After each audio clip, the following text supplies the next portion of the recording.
नमस्कार विद्यार्थी मित्रांनो, याआधी आपण पाहिलं होतं की स्वर आणि व्यंजन. ठीक आहे. मी याचा पुढचा भाग म्हणजे काय की आपल्याला स्वर चिन्ह म्हणजे काय हे माहीत आहे का? स्वर चिन्ह म्हणजे काय? साईन, सिम्बॉल, की ज्यांच्या मदतीने आपण काय करू शकतो?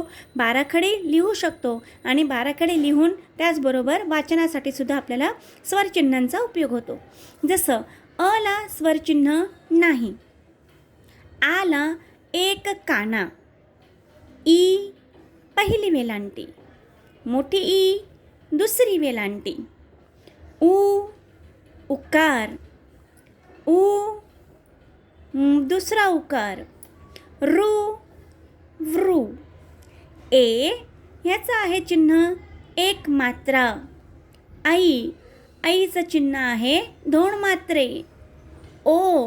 ओला चिन्ह आहे एक काना आणि एक मात्रा.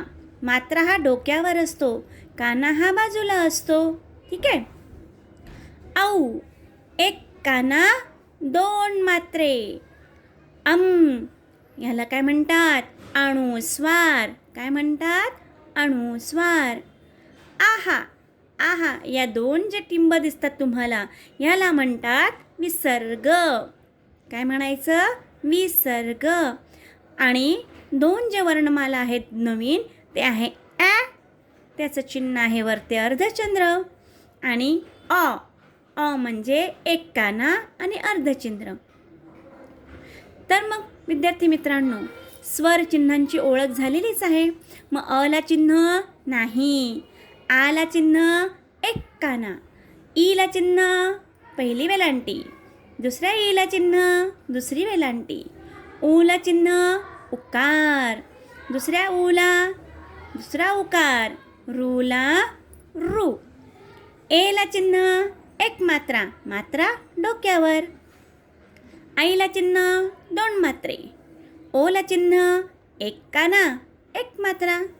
आऊला चिन्ह एक काना दोन मात्रे. अमला चिन्ह अनुस्वार. आहाला चिन्ह विसर्ग. आला चिन्ह वरते एक डोक्यावर एक चंद्र, आणि आला एक काना एक चंद्र. थँक्यू.